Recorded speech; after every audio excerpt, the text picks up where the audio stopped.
बड़ी विजय ठीक है। तो इससे पहले हमने पढ़ा था सॉलिड चैप्टर पढ़ रहे हैं हम सॉलिड स्टेट।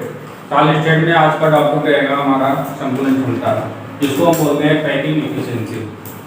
ठीक, संकुलन क्षमता हमारी होती क्या है, उसका हम फार्मूला लिख रहे हैं। संकुलन क्षमता बराबर होता है कुल गोलों का आयतन, संकुलन क्षमता बराबर कुल गोलों का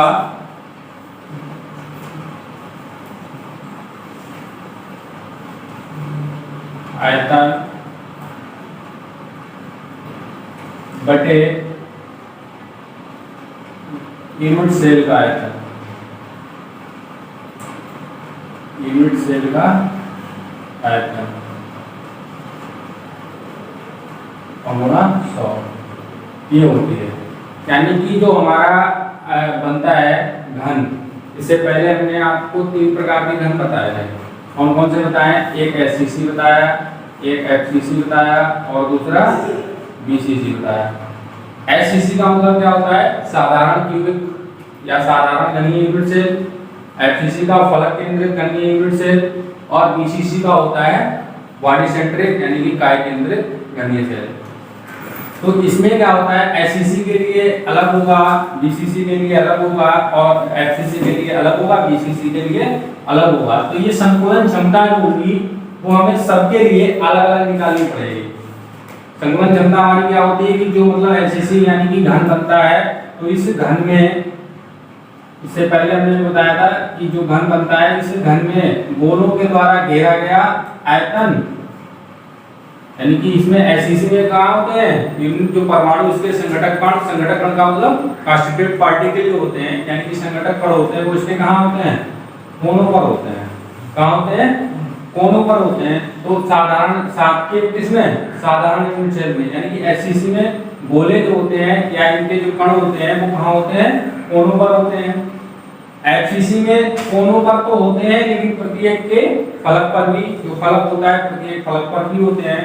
तो इनमें परमाणु की, तीनों में परमाणुओं की संख्या या गोलों की संख्या या फिर संघटक कणों की संख्या अलग अलग होती है। इसी कारण इन सब की संतुलन क्षमता भी अलग अलग होगी।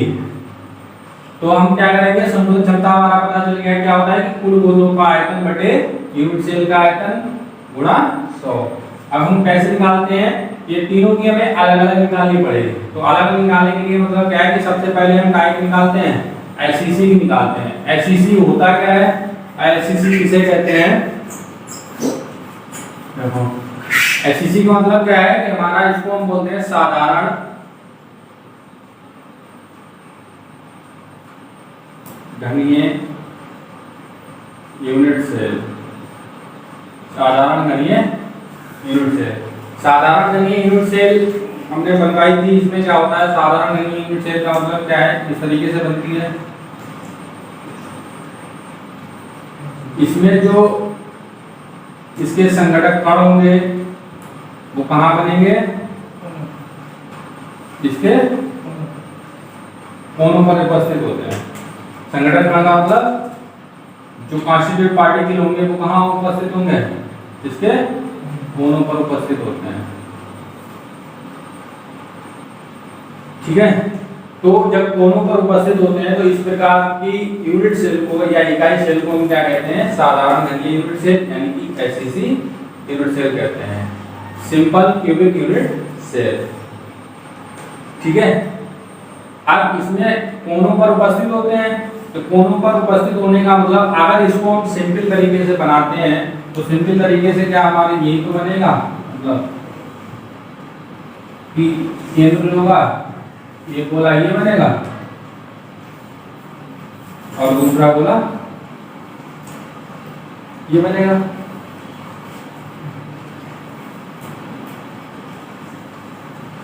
हमने आपको बताया होगा कि ये गोले जो होते हैं वो कैसे होते हैं? ये एक दूसरे को स्पर्श कर रहे होते हैं।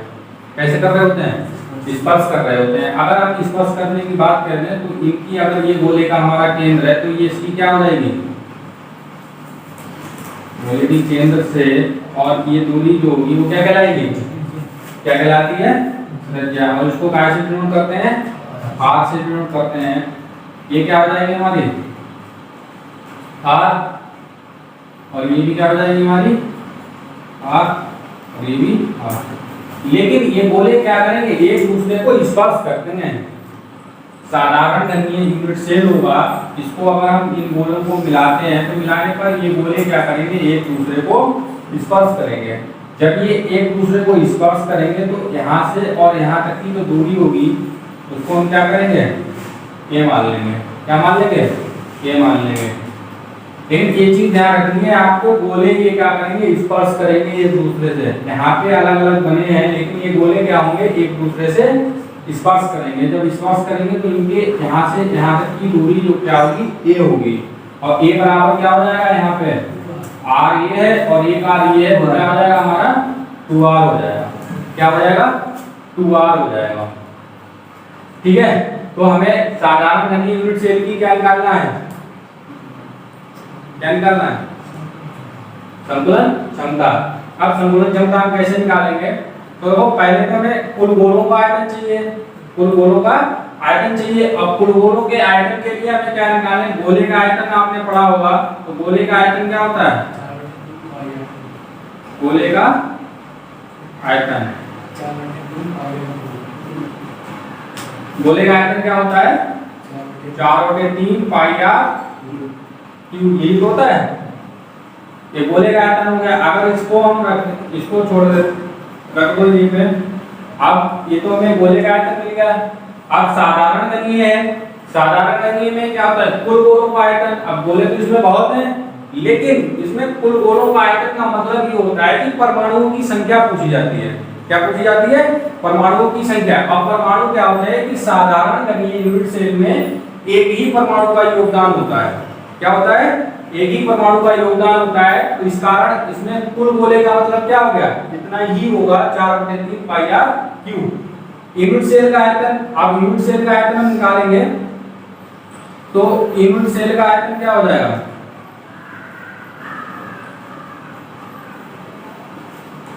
यूनिट सेल का आयतन बराबर क्या हो जाएगा, एक क्यूब। सेल का आयतन घन, सेल का मतलब क्या हो गया, ये घन हो गया। और घन का आयतन क्या होता है, भुजा क्यूब। और इसकी भुजा हमने कितनी मानी थी, ए। भुजा कितनी है, ए है, तो क्या हो जाएगा, ए क्यूब हो जाएगा।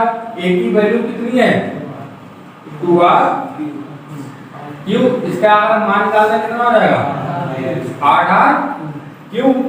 इसके मान को हम कहाँ रख देंगे, यहाँ इस वाले सूत्र में रख देंगे। संतुलन क्षमता को क्या लिखते हैं, संतुलन क्षमता। संतुलन क्षमता बराबर हमारा क्या हो जाएगा, कुल गोलों का आयतन। कुल गोलों का आयतन हमारा क्या था, 4/3 पाई आर क्यूब बटे कुल यूनिट सेल का आयतन क्या हो जाएगा, 8r क्यूब गुणा 100। ये क्या होगा, 4/3, ये हो जाएगा पाई आर क्यूब और गुणा 8r क्यूब इंटू ये जाएगा। इतनी चीज समझ में आ गई। ये तीन नए पलट गए, ये कहाँ पहुंचेंगे, ये 8r क्यूब को कहाँ ले जाएंगे, ऊपर ले जाएंगे। तो क्या हो जाएगा, 4/3 इंटू 8r क्यूब और ऊपर जो हमारा पाई आर क्यूब था वो हो जाएगा। ठीक है, यहाँ पे क्या करेंगे, r क्यूब से r क्यूब कैंसिल, क्या बचेगा, 4 एकम 4, 4 दूनी 8। तो ऊपर क्या बचेगा हमारा, पाई इंटू 100/3/2। 2 से ये कट जाएगा, कितना बचेगा, 50। पाई का मान कितना रख देंगे हम, हैं 13.1। इसका मान 2 होते हैं, मतलब अगर हम इसका मान रखते हैं 22/7, कितना रखते हैं 22/7। अगर इनको हम कैलकुलेट करेंगे तो हमारा कितना आ जाएगा, 3.14 होगा। तो हम वही रखेंगे 3.14 इंटू 3। अगर इसको हम 3 से काटें तो कितना आ जाएगा, 3 एकम 3 पॉइंट लग जाएगा। अब भाग जाएगा नहीं, एक उतारेंगे, भाग जाएगा नहीं, क्या बना लेंगे 0। 3 चौक 12, 2 बचा, 3 छंग 18, ये आ जाएगा और गुणा 50। 50 की गुणा कर लेंगे, कितना आ जाएगा 0। 5 छक्का 30 और 5 चौक 20 और 3 23, और 5 एकम 5, 1 2 3, 1 2 3, इनके यहाँ पे पॉइंट लग जाएगा। ऑलराइट है,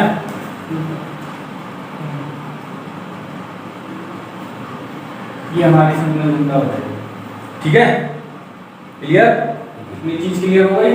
सीधे सीधे हम क्या निकालते हैं, हमें संकुलन क्षमता जो होती है हमारी कुल गोलों का आयतन बटे यूनिट सेल का आयतन गुणा 100। अब यूनिट सेल का आयतन हम निकालते कैसे हैं, यूनिट सेल का आयतन तो हमारा क्या होता है, भुजा क्यू होगा, सेल का आयतन। यूनिट सेल का मतलब क्या हो गया, ये पूरा घन हो गया, और घन का आयतन हमारा क्या होता है, भुजा क्यू, और इसकी भुजा कितनी रखी है हमारी, a क्यू।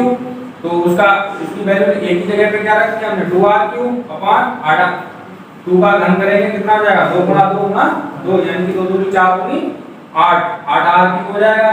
और गोले का आयतन तो हमें पता ही है 4/3 πr³। इस फार्मूले में रख देंगे इनको हम, तो कमाना 4/3 πr³ अपॉन 8r³। r³ से r³ कैंसिल हो जाएगा, पाई की वैल्यू हम रख देंगे, इसको कैलकुलेशन करेंगे तो हमारा कितना आ जाएगा, 3.14 × 50/3। ठीक है, यहाँ पे देखो 3 के बाद पॉइंट लग जाएगा यहाँ पे, तो ये 52.300 हो जाएगा। तो इसको हम क्या लिख देंगे, 52.3%। ठीक है,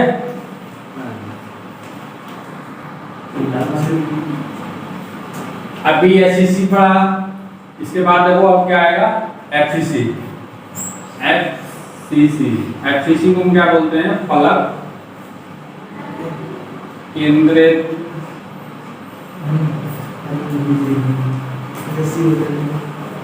एकम कोष्ठिका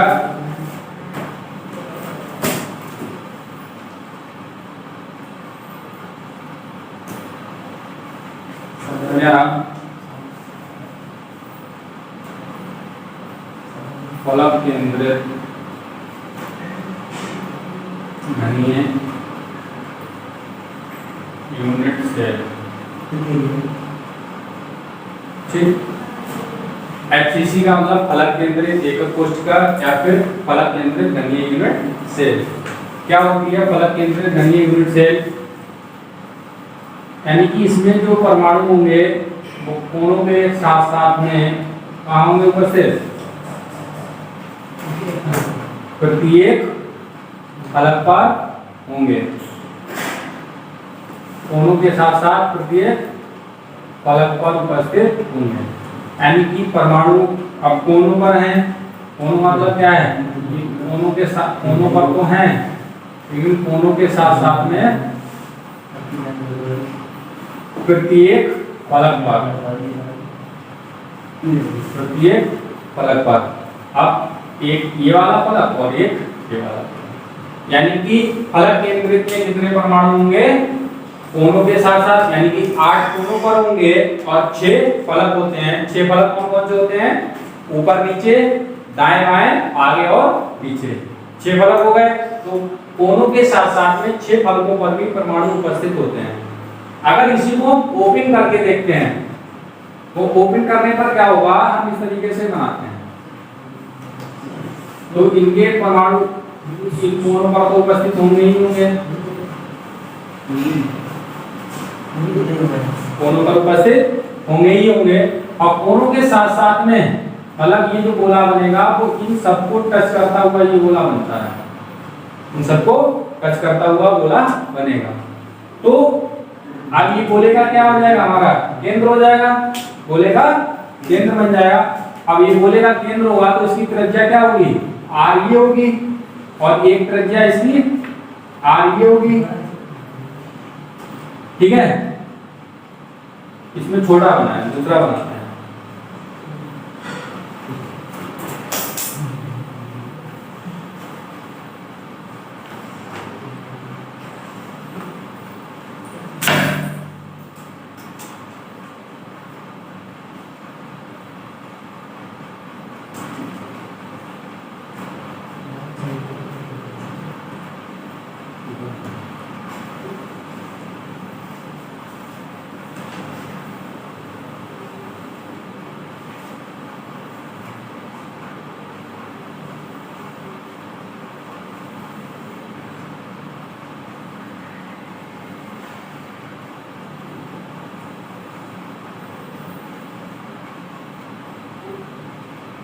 इस तरीके से टच करता हुआ ये गोला बनेगा।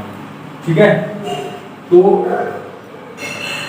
इसकी त्रिज्या क्या हो जाएगी इस वाले गोले की, यहाँ से ये गोले का हमारा क्या है केंद्र है, तो इसकी त्रिज्या क्या होगी आर ये हो गई।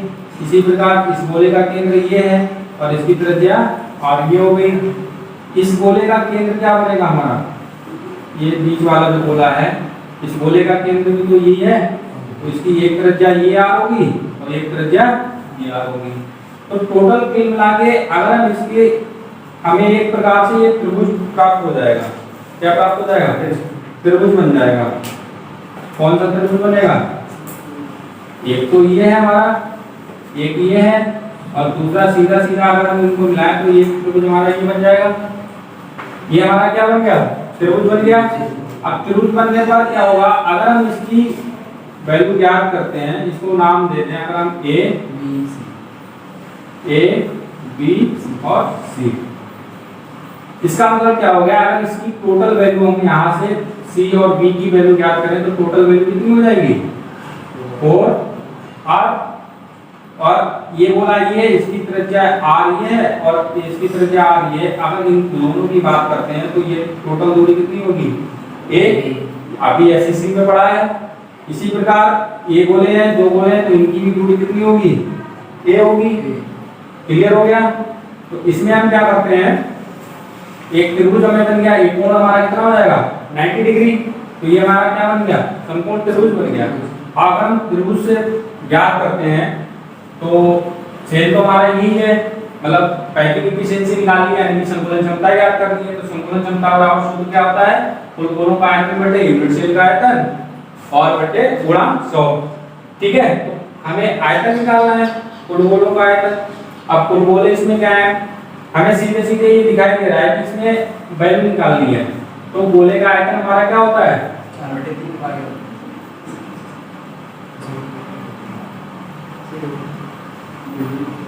गोलों का आयतन, गोलों का आयतन बराबर क्या होता है 4/3 पाई आर क्यूब। ठीक, अभी हमने बात करी थी एससीसी में, एससीसी के लिए एक होता है। अब हम एफसीसी की बात कर रहे हैं तो एफसीसी में 4 परमाणु आएंगे। कितने आएंगे 4 आएंगे। कैसे आएंगे, क्योंकि कोणों की बात करते हैं तो कोणों पर कितने परमाणु होते हैं, कितने कोने होते हैं इसमें 1 2 3 4 5 6 7 8, यानी कोणों पर कितने परमाणु होते हैं 8। और कोणों पर परमाणु के लिए 1/8 से गुणा कर देते हैं। तो 1/8 से यानी कि 8 एकम 8 बराबर कितना परमाणु आएगा 1। कोणों पर अगर परमाणु का योगदान पूछा जाए तो कोणों पर कितना परमाणु का योगदान होगा, 1 परमाणु का योगदान होगा। इसी अगर फलकों की बात करते हैं तो फलकों पर क्या होगा 1/2 और फलक हमारे कितने हैं 6, 1 2 3 4 5 6। तो इसको अगर हम 6 2 6 तो 3 एकम 3। फलकों की अगर हम बात करते हैं तो कितने परमाणु का योगदान होता है 3 परमाणु का होता है। अब ये एफसीसी है तो इसमें क्या है कोणों पर भी उपस्थित है और प्रत्येक फलक पर भी उपस्थित है। तो कोणों पर कितना था 1 प्लस फलकों पर कितना है 3, यानी कि कितने परमाणु का योगदान है 4 परमाणु का योगदान है। यानी कि तो इस कुल गोलों का आयतन कितना आ जाएगा 4 × 4/3 पाई आर क्यूब। 4 चौक 16/3 पाई आर क्यूब। ये क्या हो गया हमारा कुल गोलों का आयतन हो गया। ये गोलों का आयतन था, गोले का आयतन था, और ये हमारा क्या हो जाएगा कुल गोलों का आयतन, कुल गोलों का आयतन। ठीक, अब हम क्या निकालना है यूनिट सेल का आयतन, यानी कि यूनिट सेल का आयतन कैसे निकालेंगे,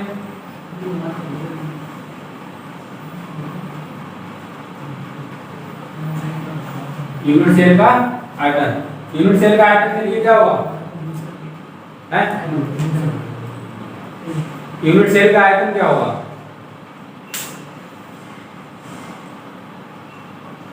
हमें यहाँ से ए की वैल्यू ज्ञात करनी पड़ेगी। अब यूनिट सेल का आयतन हमारा क्या होता है, भुजा क्यू, क्या होता है भुजा क्यू। अब हमें ए की वैल्यू तो पता नहीं है यहाँ पे, क्योंकि यहाँ पे एक तो ये ए है और एक ये है, तो हम क्या करेंगे इस त्रिभुज से ए की वैल्यू पहले ज्ञात कर लेंगे।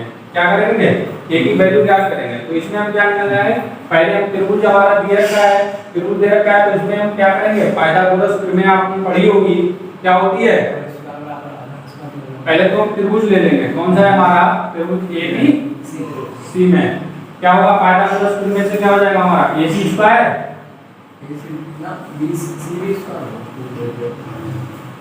BC स्क्वायर बराबर AC स्क्वायर प्लस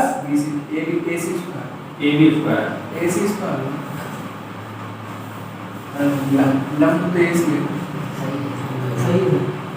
ठीक है, BC स्क्वायर बराबर AC square plus AB square. अब देखो BC स्क्वायर हमारा क्या है, BC यानी कि यही तो है हमारा, और ये हमारा कितना रखा है 4r के बराबर दे रखा है, तो इसकी जगह पे हमारा क्या आ जाएगा 4r का स्क्वायर बराबर AC स्क्वायर हमारा कितना है A और C यानी कि कितना है A, तो ये क्या हो जाएगा A स्क्वायर, और AB हमारा क्या है AB ये है, तो AB हमारा क्या हो जाएगा A स्क्वायर हो जाएगा। इनको हम क्या करेंगे, 4r का स्क्वायर है, 4 का स्क्वायर कितना होगा, क्या हो जाएगा 16r स्क्वायर हो जाएगा ये, तो 16r स्क्वायर बराबर, और ये दोनों क्या हैं एक जैसे हैं, तो ये जुड़ जाएंगे यानी कि 2a स्क्वायर। इनको हम काट दें, 2 8 16, 8r स्क्वायर बराबर क्या हो जाएगा a स्क्वायर। इसका अगर हम वर्गमूल कर दें तो क्या हो जाएगा अंडर रूट 8r बराबर a, और इसको अगर हम लिखने हैं अंडर रूट 4 into 2 r बराबर a, 4 अंडर रूट के बाहर आ जाएगा तो कितना आ जाएगा 2, और अंडर रूट 2 r बराबर a। a की वैल्यू हमारी कितनी आ गई 2 अंडर रूट 2r। ये चीज समझ में क्लियर हो गई कैसे आई है। 8 को 8 अंडर रूट 8 दे रखा है, अगर 8 को हम 4 गुना 2 लिख लें तो कोई दिक्कत, 4 गुना 2 लिख लें कोई प्रॉब्लम, 4 गुनी 8 वैल्यू तो वही रहेगी। 4 को अगर हम वर्गमूल से निकालते हैं तो 4 का वर्गमूल कितना होगा 2 होगा, तो इसको हम कितना लिख देंगे 2 अंडर रूट 2r बराबर a हो जाएगा। a की वैल्यू हमें पता चल गई। अब a की वैल्यू पता चल गई तो हम इसको कहां रख देंगे, इस वाले सूत्र में रख देंगे, यानी कि भुजा की ये पता चल गया, तो इसको हम इसी यूनिट सेल में मतलब इस वाले पैकिंग एफिशिएंसी निकालनी है हमें, यानी कि संग्रह क्षमता निकालनी है, इस वाले फार्मूले के अंदर हम रख देंगे। फार्मूला हमारा क्या है, ये चीज तो क्लियर हो गई, इसको मिटा दें।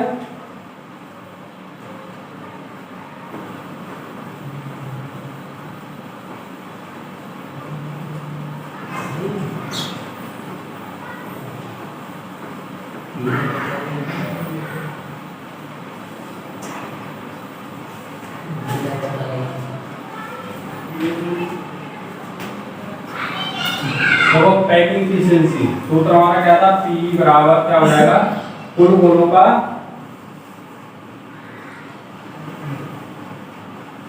आयतन बटे यूनिट सेल का आयतन गुणा 100। ठीक, तो PE बराबर कुल गोलों का आयतन हमने कितना निकाला है 16/3 पाई r क्यू अपॉन कितना निकला है आयतन कितना है हमारा 1 क्यू इनटू 100। a की वैल्यू यहाँ पे हम कर देंगे कितनी निकाली हमने 16/पाई r क्यू बटे ये कितना आ जाएगा 3 into 2 under root 2r cube into 100। ये चीज क्लियर हो गई, क्योंकि ये 16/3 था, ये कहाँ आ जाएगा पूरे के बड़े में हो जाएगा, तो क्या हो जाएगा हमारा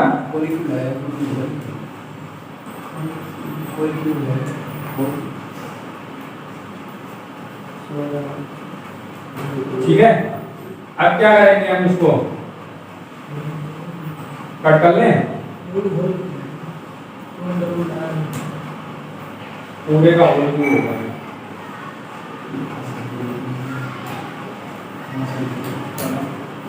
16 पाई r क्यूब बटे 3 इंटू इसका अगर हम क्यूब करते हैं तो 2 का क्यूब कितना हो जाएगा 8 और गुणा अगर अंडर रूट 2 का अगर हम क्यूब करेंगे तो यानी कि 2 गुणा अंडर रूट 2 ये इसकी वैल्यू कितनी हो जाएगी 2 गुणा अंडर रूट 2 तो कितना हो जाएगा 2 under root 2 r cube into 100 काटो इनको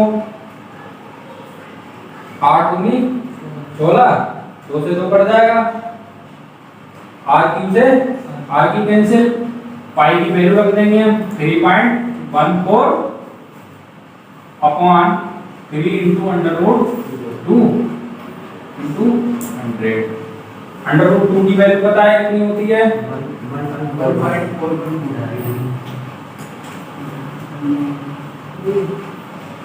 3.14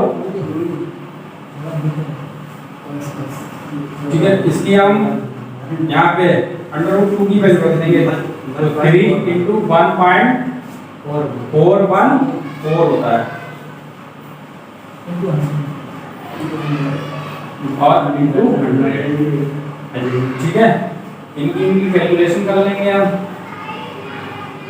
कैलकुलेशन करो पॉइंट से अगर हम पॉइंट को हटाते हैं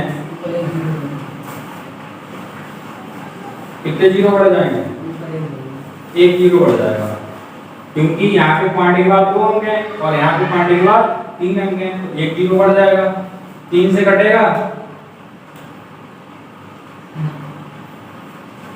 ये हो गया हमारा 31 40 और 100 की गुणा कर देंगे यहाँ कितना आ जाएगा डबल जीरो इसकी गुणा करेंगे 3 चौक 12 3 एकम 3 और 1 4 3 चौक 12 और 3 एकम 3 और 1 4 इसकी बात कर लेंगे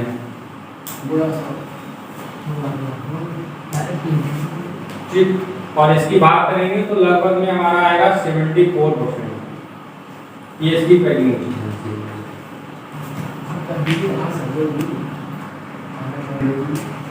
ये हमारा कितना आंसर आया 74%। हम इसको क्लियर करके देख लेते हैं 42 की हमें बात करनी है कितने में 31,400 4000 में तो देखो कितना बात आएगा 4 7 28 7 चौक 28 तो 30 यानी कि 7 बार चला जाएगा 7 दूनी 14 और 7 चौक 28 और 1 29 7 दूनी 14 और 2 16 7 चौक 28 और 1 29 694 यानी कि यहाँ से घटाएंगे कितना आएगा 10 में से 6 गया 4 गया 6 बचा यहाँ पे 9 में से 9 गया 0 बचा यहाँ पे 3 बचा यहाँ से डायरेक्ट 13 हो गया 13 में से 6 गया 7 और यहाँ पे 0 बचा 10 में से 9 गया 1 बचा कितना बार चला जाएगा पॉइंट यानी कि 0 उतारेंगे तो 4 चौक 16 यानी कि 4 बार चला जाएगा 4 दूनी 8 4 चौक 16 और 4 दूनी 8 4 दूनी 8 और 1 9 4 चौक 16 10 में से 8 गया 2 यहाँ पे 5 बचा 15 में से 6 गया 9 और 9 में से 9 गया 0 और 6 में से 6 गया 0 यानी कि कितना बचेगा 92 पॉइंट लगाएंगे यहाँ पे क्या बढ़ जाएगा 0 यहाँ पे 42 है 920 है भाग नहीं जाएगा फिर 0 बढ़ाएंगे फिर 0 बढ़ेगा तो आप कितना जाएगा 4 दूनी 8 यानी कि 2 बार चला जाएगा तो हमें करने की कोई जरूरत नहीं लगभग में कितना आ गया हमारा 74.02 और 74.02 को हम क्या लिख देंगे 74% लिख देंगे तो क्या है एफसीसी फलक केंद्रित अभी हमने समझा था अगर मैं एक बार से दोबारा समझा रहा हूँ किसी को और कोई डाउट हो तो इस बार भी क्लियर कर लेना हमारा सूत्र यही होता है कुल गोलों का आयतन बटे यूनिट सेल का आयतन गुणा 100 फलक केंद्रित है फलक केंद्रित में हमने बताया था कि कुल गोलों का आयतन मतलब क्या होता है प्रत्येक फलक के कोनों पर उपस्थित मतलब यूनिट सेल होता है यानी कि इकाई कोशिका जो होती है उसके कोनों के साथ साथ में प्रत्येक फलक के कोनों पर भी परमाणु उपस्थित होते हैं। तो हमें गोले का आयतन निकालना है। गोले का आयतन तो हमारा होता ही है 4/3 पाई आर क्यूब। अभी हमने बताया था कि कुल गोलों का आयतन लगता है कि यहाँ पे फार्मूले में कुल गोलों का आयतन चाहिए। तो कुल गोलों का आयतन का मतलब क्या हो गया कि एफसीसी में कितने परमाणु उपस्थित होंगे, यानी कि कितने परमाणुओं का योगदान होता है। तो अभी हमने आपको बताया था कि कुल परमाणुओं का योगदान कितना होता है, 4 परमाणुओं का। तो 4 परमाणु का योगदान होता है, 4 से इसमें मल्टीप्लाई कर देंगे, 416/3 पाई आर क्यूब, यानी कि कुल गोलों का आयतन हमारा हो जाएगा 16/3 पाई आर क्यूब हो जाएगा। यूनिट सेल का आयतन, यूनिट सेल का आयतन तो वही होता है घन का आयतन, यानी कि भुजा क्यूब। और भुजा हमारी कितनी थी, ये थी, ये मानी थी हमने त्रिभुज में, तो वो क्या हो जाएगा, ए क्यू हो जाएगा। ए क्यू की हम वैल्यू निकाल लेंगे। अभी हमने त्रिभुज बनाया था एबीसी में, क्या हो जाएगा, बीसी स्क्वायर पाइथागोरस थ्योरम से लगाएंगे, कर्ण स्क्वायर बराबर लंब स्क्वायर प्लस आधार स्क्वायर। तो कर्ण हमारा क्या था, बीसी का, लंब क्या है हमारा, एसी है, और एबी हमारा क्या है, आधार स्क्वायर है। तो बीसी की वैल्यू कितनी थी, 4r थी, 4r स्क्वायर, 4r का होल स्क्वायर बराबर a square plus a square, यानी कि a और ab की वैल्यू और ac की वैल्यू ये थी, तो दोनों का स्क्वायर हो जाएगा। इन दोनों को हम जोड़ लेंगे तो हमारा क्या आ जाएगा, 4r का स्क्वायर करेंगे 16r स्क्वायर बराबर 2a स्क्वायर, 2 से 16 को काटेंगे तो 8 हो जाएगा, 8r स्क्वायर बराबर a स्क्वायर। इसका हम क्या कर देंगे, वर्गमूल कर देंगे। वर्गमूल करेंगे तो क्या हो जाएगा, इसका स्क्वायर हट जाएगा, 8 × 8 r बराबर a हो जाएगा। इसको अगर हम 8 है, इसको अगर हम तोड़ लेंगे तो 4 गुना 2 लिख लेंगे, तो 4 को हम √ से बाहर निकालेंगे तो कितना निकलेगा, 2 √2 r बराबर a, यानी कि a की वैल्यू हमारी मिल गई है 2 √2 r, क्योंकि हमें यही चाहिए थी। तो हमारी a की वैल्यू निकाल लेंगे 2 √2 r बराबर a। हमें सूत्र में रख देना है पैकिंग एफिशिएंसी बराबर क्या होता है, कुल गोलों का आयतन बटे यूनिट सेल का आयतन गुणा 100। इसमें रख देंगे कुल गोलों का आयतन, हमने यहाँ पे निकाला है 16/3 पाई आर क्यूब।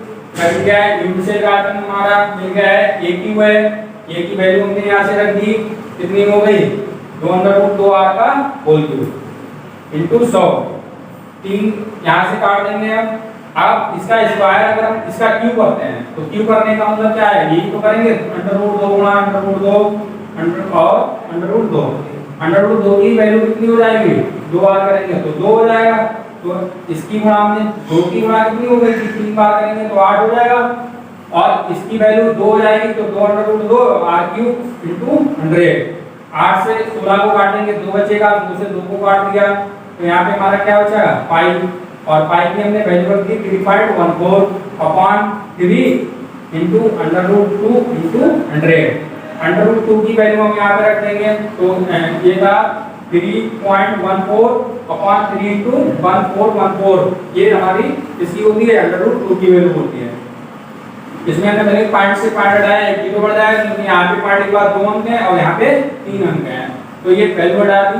इनको ये ऊपर से हमने 100 की गुणा कर दी तो हमारा क्या हो गया, 3,14,000 बटे 42 और 42 में हमने भाग करी तो कितना आ गया हमारा 74.02 का मतलब क्या है, 74%, इसको हम मान लेंगे। ठीक है, ये हमारा हो गया बीसीसी। एससीसी के लिए हमने निकाली थी, कितनी निकल के आई है हमारा 52.3%। आपको ये 52.3% हमने निकाली थी, ये किसी बुक में या कहीं पे आपको 52.4 भी मिलेगी। क्यों मिलेगी, क्योंकि अगर हम इसकी टोटल वैल्यू पूरी रखते हैं तो ये 52.38% आता है, और 38% मतलब क्या है कि अगर 5 से संख्या ज्यादा होती है तो उसको एक अंक की तरफ बढ़ा लेते हैं और 52.4% इसको लिख लिया जाता है, और वो भी किसके लिए, एचसीसी के लिए। तो 52.3 भी होगा और 52.4 भी होगा, अगर 52.4% भी होगा, कहीं किसी बुक में आपको मिलेगा। ठीक है, हम आपको बीसीसी बचा है, बीसीसी आपको कल बताते हैं। आज के लिए इतना ही रहेगा, और वीडियो अगर अच्छी लगी हो तो इसको लाइक और शेयर कर देना। मेरा चैनल का नाम है लक्ष्य अकेडमी।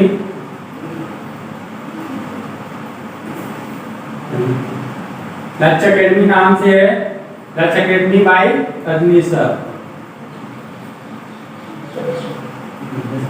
लक्ष्य अकेडमी बाय रजनीश सर के नाम से चैनल है। अच्छा लगे तो इसको सब्सक्राइब कर लेना, लाइक कर देना, शेयर कर देना।